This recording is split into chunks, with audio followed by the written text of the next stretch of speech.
There are two extremes in dealing with difficult or painful pasts. On the one hand, you have the people who tell you to put a Band-Aid on it.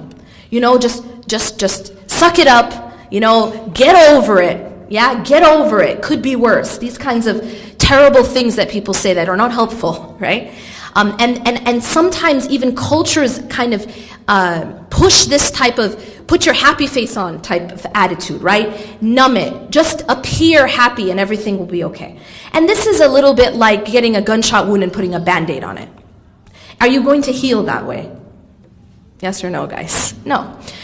Putting a Band-Aid on a gunshot wound isn't going to make it heal, right? And you can't say time heals all wounds if you didn't address the wound. Does that make sense?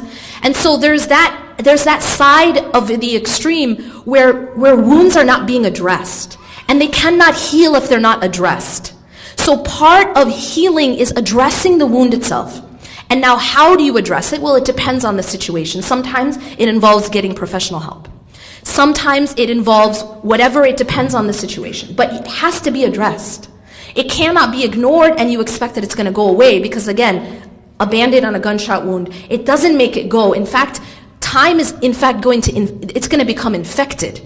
And then that infection could lead to an amputation. And so emotionally, it's the same thing with wounds. We have to address them. We have to heal them. We have to treat them. And then time can heal them. Does that make sense? But then there's another extreme.